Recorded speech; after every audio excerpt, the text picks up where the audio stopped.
Welcome to Female Voices, Life and Loss, a podcast dedicated to women from all walks of life.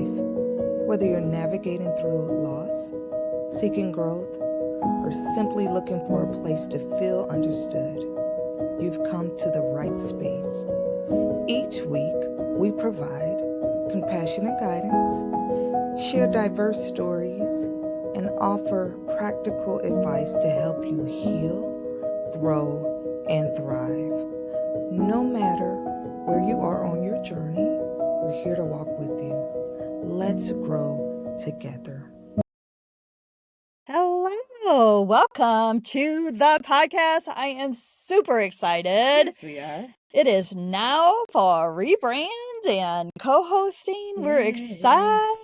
Yes, we are. Yay, we did it. We are beginning to get it started. Yes, So, yay. That's exciting. Yes. So we decided today, we should introduce ourselves first. Okay. I am Teresa Reiniger. I'm Wayna Berry. Yay! And you're going to learn a lot more about us because in this episode, Wayna Berry is going to interview Teresa Reiniger. Mm-hmm. And then on the next episode, we'll reverse that where you will interview me. So you're going to learn a lot about us in these first few episodes. Uh-huh. And so we won't go into a lot of detail about who we are right now. All right. So let's get it started. Who is this woman? Are you going to interview me first or me you? What did I just say? You said the reverse, so that's why I pulled it up. Okay, you interview me. Okay. It's good for us to be flexible. Yeah. And change whatever comes out of my mouth. Yeah, because that is like how life is. Yeah. You know, you got to roll with the punches. You got to be able to pivot, and we're pivoting. Mm-hmm. So I am interviewing Teresa, and Teresa, I have a bunch of questions, and we're just going to see where it lands. Sounds good. Can you share what initially inspired you to begin this journey of helping others? I share this a lot. So this first question is pretty easy. Okay. I started doing the podcast is where things really began with me. Mm-hmm. So that started 4.5 years ago that I started the podcast. Mm-hmm. And this is the second kind of rebrand. The second one? Okay. Uh-huh. And I started it because the experience of my daughters having multiple miscarriages and struggling with infertility. And so the podcast started for that reason, to share stories for healing. And then it transitioned to me starting a business to really support people that had experienced infertility and loss. And it's gone from that 4.5 years ago, just supporting people through the podcast and sharing their stories, to now becoming a grief specialist and coach, to helping people in all sorts of ways now. But the podcast is still a piece of it. That's amazing. And what I want to point out is that seasoned women, later in life women are more, they're more motivated. They know exactly what they want. And so they end up really, really thriving in this season of their life. So that's what it sounds like you're doing. I am. I wrote a chapter in a book, and the name of the chapter, which goes right along with this, is Finding Purpose at Age 60. And you're right. The seasoned woman that I am really has found my purpose, and I love that I have, and am thriving and really helping other women to thrive with what I'm doing now. That is really, really beautiful, and I love that for you. And your face just kind of lights up when you talk about just helping others and how your business has taken on a new life of its own. So that's amazing. So you told me a little bit about your own experience. What was the most significant lesson you learned while, processing these losses in your life, from your children, experiencing loss from your own mom passing? Yeah. Like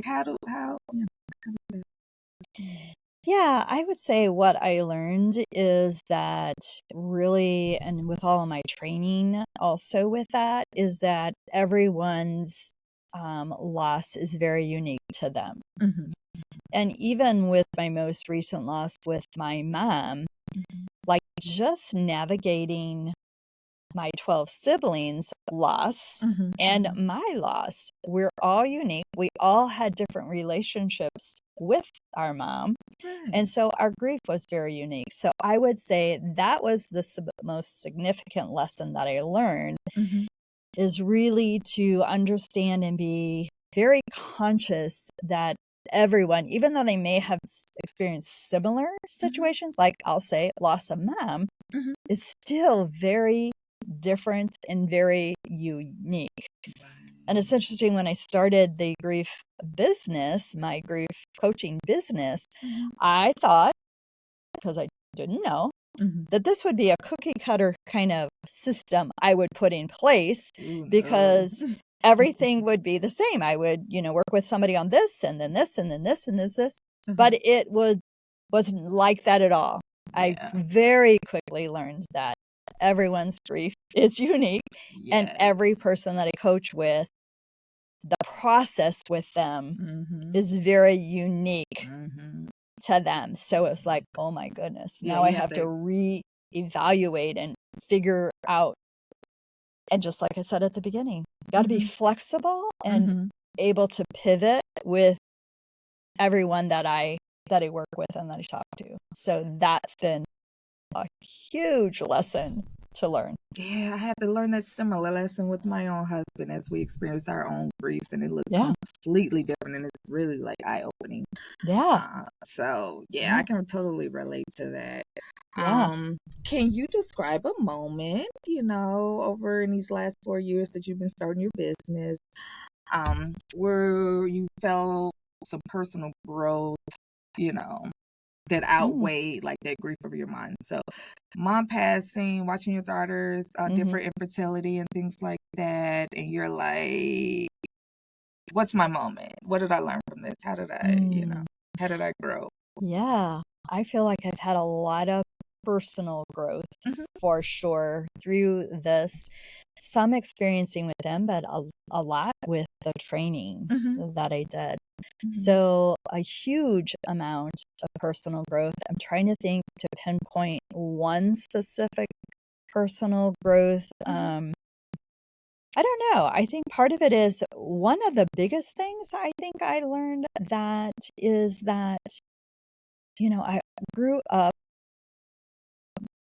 always kind of saying, I have all of these siblings, and it was kind of almost like a negative, like having to It can be deal with them or whatever, and where I am now in my life, it's like, it is a huge blessing to have all of them with all of their different personalities, all of their things, I'll say, that I have learned over the years, different personalities, all the things, that it really does benefit me so much as I continue to work with different people, because I've learned that from navigating through sibling world, infancy to toddler to, so it's been huge growth for me personally to realize what a gift, what a blessing I have been given to be put in a family with a very, I'm going to say, we say that this ourselves, very strong personality.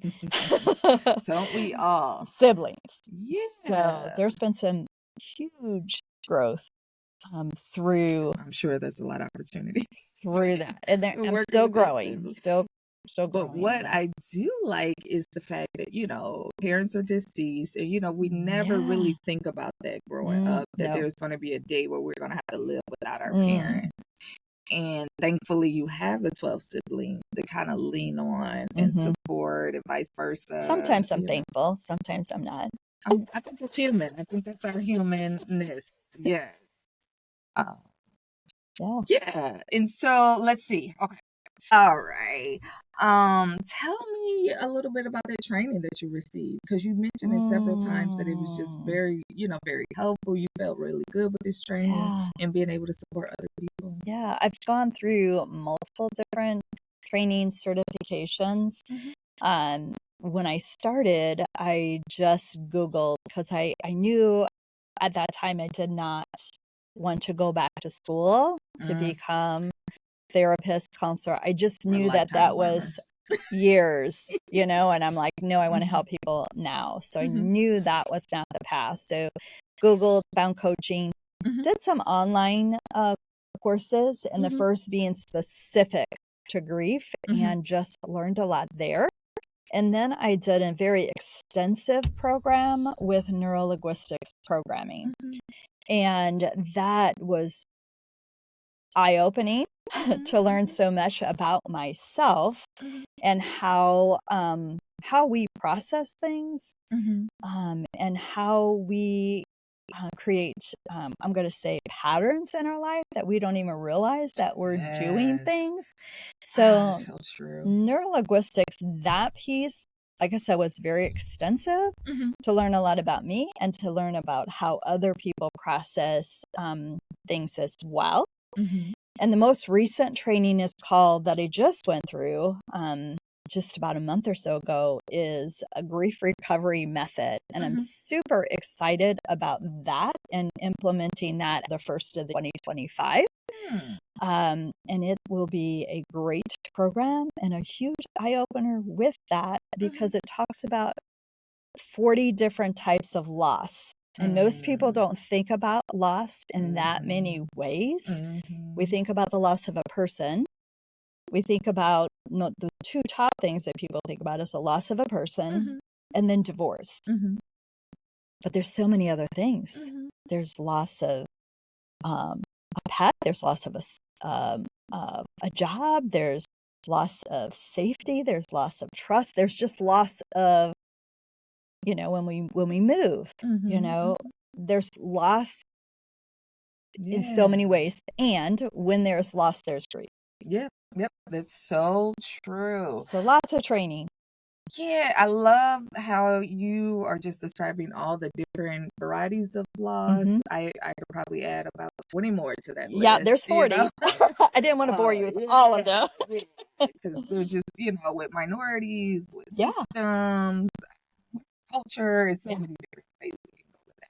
Which is why we talk about this topic being edited, to include all those different variations, because we're not just speaking to moms, women take care of so many different roles, Yes. And I love that we've decided to partner and do this podcast really together, because I think I am going to learn so much from you. We are definitely different age groups. I will say I could be your mom. So different age groups. And obviously, I don't know if people can see us or hear in our voice, we are not the same color. So our backgrounds have been different. And so I think we can really, I'm excited about our reach and who we can really support because of our diversity, the audience as well. Because I'm excited to learn, because I know in your culture, especially loss of people, that is probably different from the way I brought up in my culture. There's just some differences, and I know that is true because of working at a funeral home for so many years. So you saw all the play cousins, I and great uncles, and this is church member, and I've experienced we have so many different interconnections in our culture. I think the biggest piece that I can just identify right now is that you have 12 siblings, and I lived in a house and it was like 17 of us, but it wasn't siblings. We were all cousins. So, and we all lived with each other. So, And I think the Latino culture is kind of like that too. Like family generations live sometimes together. And so there's a whole nother Mhm. dynamic Right. to that and culture in that. So I hate that a little bit just because my kids don't get the same thing that I got, with oh, my great grandma. I had my great grandma till I was like 30, you know. So yeah. I've had all Wow. my grandparents. Yeah, I had my great grandma, my grandfather, my great grandma, and my grandfather were actually both sick at the same time when they were passing. Wow. So, but I Wow. grew up with them. I have rich Mhm. memories. Mhm. And I did as well with my one grandma because she lived directly across the street. Oh, I love that. So Yeah. she was a huge part Mhm. of my life and our entire family's life Mhm. because she was across the street. Oh, I But love that. and that was the only kind of family really, really close. I mean, I Mhm. had aunt and uncle kind of close to up the street, but the rest of them were not Mhm. close at all. In fact, Wow. we had to So travel, like gotcha. 45 minutes to an hour to my other grandparents' house. Yeah, So, all of mine are here. Mom's side, yeah, dad's side are all here, and yeah, my husband's too. So yeah, let's see. yeah. So that's So I cool. got some more Okay, questions. sorry, I probably got Okay. us a little sidetracked on that one, but Okay, that's how we so roll. your podcast creates a space for sharing stories of loss and healing. Uh-huh. What has been the most impactful story you've heard on your show? It's hard to name one. Okay, That's give for me sure. Let me think. top two. Okay. I I think one that really stands out to me because I became so educated in it Mhm. was a Tracy came on and shared that it was right around Mother's Day, probably a year and a half ago. Mhm. And she did not, for a long, long time, she didn't feel that she felt like she was missing something. And what it was Mhm. being a mom. She had Mm. infertility. Mhm. Um, but what had happened was that she did, I'm going to make sure that you go back and listen to this, but she did like a 23andMe or a genetic Oh, testing or okay. whatever. And from that, she discovered, and I will make sure that you go back and listen to that. She discovered that she had had a miscarriage Mhm. at some point, not realizing, of course, Mhm. heavy periods, all of Yeah. that. And so she realized that she had become pregnant. She had carried for a little while, but miscarried. Oh, So uh-huh. in that community, you're still a mom. Yes, If yes, you've definitely. Yeah. had a child, even though a miscarriage. Mhm. So she discovered that she was a mom, Mhm. and it's called microturism, Mm. is what the medical term is for Mhm. that. Mhm. And so she discovered that how that ended up was she discovered that her partner, the man at that Mhm. time, Mhm. his DNA showed up with her DNA, and it's Mhm. because the only way that that happens is there was a Mm. pregnancy. So Gotcha. that Wow. one was a huge eye Mhm. opener. And then the other one that I can think of off the top of my head, I mean, there were lots of them, all significant. Um, but a woman that I talked to in the UK Mhm. Oh, that wow. had double female organs. Wow. And that was very educational for me as well. Like, Mhm. I, Who naive, knew I such guess, a thing? Yeah, bodies are crazy. didn't know that that could even Huh. happen. And it does more often Wow. than not. Mhm. So, just in what she is using that for to speak out in a Wow. lot of different ways. And she's Mhm. written a book. And okay, those are the top two that I can think of off the top of my head. There's lots of them. Mm. Of course, my daughter's story. Yeah. I like that even though she had the miscarriage, she still considered her mom. Yeah. I do want to lean more into that, just speaking to the heart of some women who may not be able to carry at all, Yeah. but you are a mom to people in your community, Yes. you got a pet, you're a mom to your pet, your mom, those aunts, all of those Mm-hmm. people that look out for us and help us. That village is what I'm getting to. Mm-hmm. Mm-hmm. There's so many women who are not congratulated that, Right. show up in that Right. community. Our Yeah. teachers are, just so many. Yeah. I know so many myself that just looked out for me. They didn't know me, Yeah. off the neighbor down the street, but Mhm. fed me, made sure I got home safe. Those Mhm. are moms too, Yeah. So I don't think there's a one way, Yeah, I think every woman that has lived on this earth and is still living on this earth, it Mhm. has mothered, Mhm. air quotes, mothered someone. Yeah. And they should be definitely recognized Mhm. for that. And celebrated, Yeah, absolutely celebrated. There's not one way to be a mom. No, Yeah. no, Um, for sure. let's see. Yeah. And I have a question. It says, can you share more about a light bulb moment? And then you kind of talked about a light bulb moment earlier, just making that connection of how we all process grief differently and things like that. Mm-hmm. Have there been any other kind of moments like that for you? I'm going to go back to the beginning of the podcast Mhm. and when I started the podcast, and I really started it to allow women to share their stories because I knew there was healing within that. And a big part of it really was to support each other. It was about community and women sharing their stories to connect with other women. Yeah.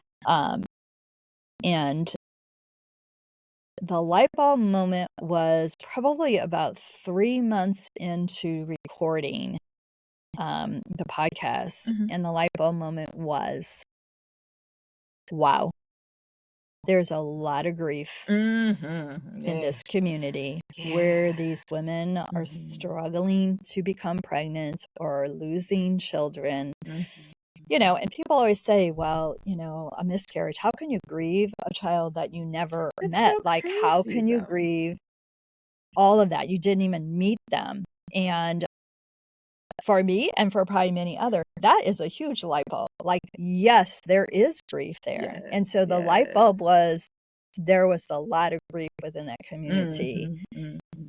And that's when I decided I want to do more. I just had this desire to do more to support them. So that was my biggest light bulb moment, was just going from, women sharing their stories to support each other to really me supporting them in a different way than what I had originally thought I was going to support them. So hearing you talk about that makes me think of, the grief retreat that you put on Yeah. and how you supported those women. Yeah. Just tell us a little bit about that experience. Yeah, I was glad that you were there for a part of that. Yeah. So yeah, that was in November. So strategically decided upon because it was right before the holidays began. And with grief, the holidays are difficult. Yes. And I wanted to be able to support women, grandmothers that had experienced loss. And so I put on this retreat, my first time doing the retreat. And I believe all the feedback that I've gotten, it was a huge success. Wonderful. That there was a lot of healing that came from the retreat. And one of the biggest things too, what's so important is the connection. Yeah. Women connecting with other women that truly get it, understand, even though their losses are different and similar, but the connection that they made at that retreat.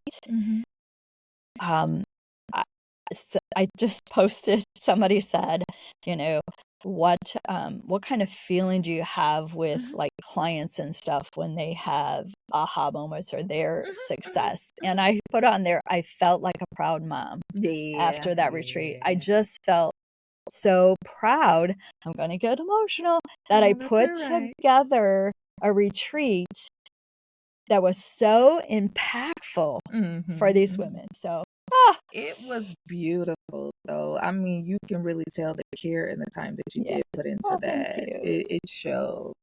And it was magical just to spend time, space around all of our griefs.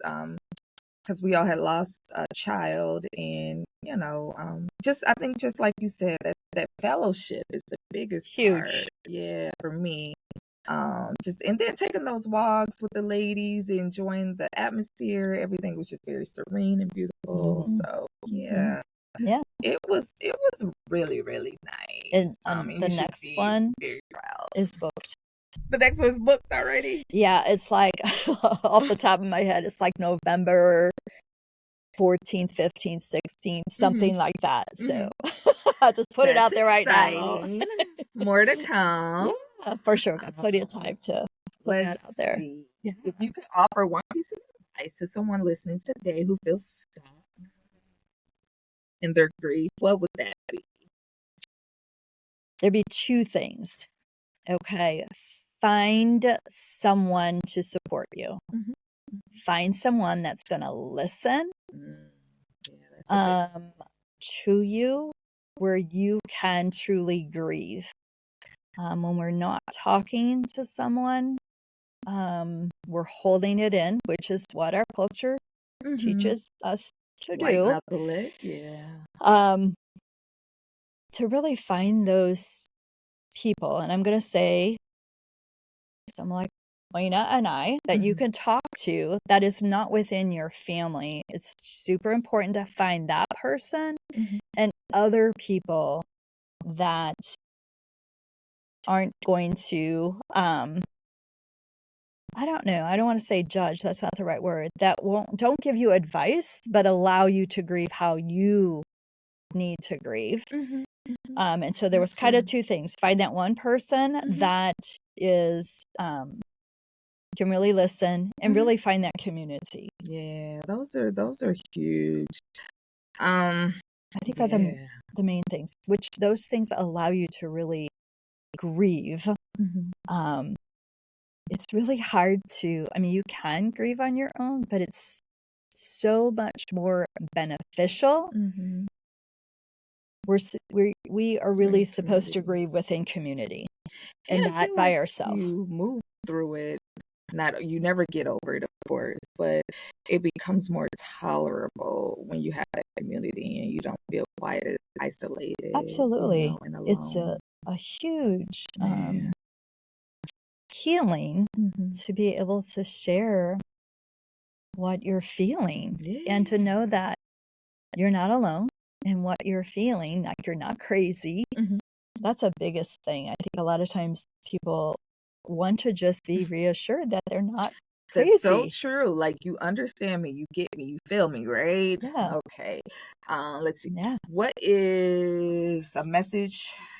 What message do you want to leave with those who are listening to this podcast, who maybe want to reach out to you for coaching information? What do I want to leave with them? I want to leave with them that I am, because too, I'll go back to something I said earlier, because I had 12 siblings and I am, I would say, more of an introvert than extrovert, which leads me to I'm an amazing listener, which is what people that are grieving need. Someone that will truly listen without trying to think of what they want to say or what the next question is or whatever, that I am a listener. And so if you need, want that person that's super compassionate, amazing listener, that will really support you, understand what you're going through, that is the impression that I want to give to people, is that is who I am. I have a huge heart and just so much want to support and care for those that are grieving. Yeah. So leaving them feeling supported and valued and heard. And maybe some techniques too. Oh yeah, there'll be techniques for sure. That goes along with it. There'll be a lot of strategies, tips, tricks, things to do. It's work. Yeah. Grief is work. Life is work though. True. So It's like, so true. You want to work to make it better, or are you going to work to actively be sad? One or the other. You got, which is your heart, Yeah. And So. I think everyone that I've been in contact with that comes to me is they know they don't want to stay where they're at. Yeah. They don't want to be stuck. They don't want to be grieving such a heavy grief. Nobody that I have experienced wants to stay there. So they come because they want change. They know that that is not a space that they want to stay in for a long period of time. So, and it's possible. Oh yeah, but you gotta do the work. I've seen it. Yeah, gotta do the work. So, as we sign off, any last words? Anything you want to leave with our friends? Connect with me. Connect with Wayna through the podcast. Everything will be in the show notes where you can find our information. So my business, if I share that, is livingaftergrief.com. Across every social media, Facebook, Instagram, LinkedIn, coming soon. It's out there. I just haven't done much besides it's there. I don't know. No judgment. This tech world it moves so fast. And website is the same. So across the boards, all the same. But connect with me. I'd love to just, if nothing else, just to chat with you a few minutes and just reassure you that you're not alone and you're okay. So yeah. So Teresa and myself are here, and our mission, our niche is women, because that's who we understand the most. Yeah. Yes. And that's what we want to do. Yeah. Support you and leave some healing, leave some love, leave some resources, and so we'll see you here again. Join us. We'll be here every week. Leave us some comments. Let us know what you think. Let us know what you want more of. For sure, what you want more of as we want to begin. hear all of that. Yeah. So thank you so much, Mia. You are so welcome. Thank you. Thank you for joining us on this episode of Female Voices Life and Loss. We hope today's conversation brought you comfort, insight, and a sense of community. Remember, you're not alone in this journey. Be sure to subscribe so you don't miss any future episodes. And if you found this episode helpful, please share it with others who might need it. Stay connected, stay resilient, and until next time, keep growing and healing.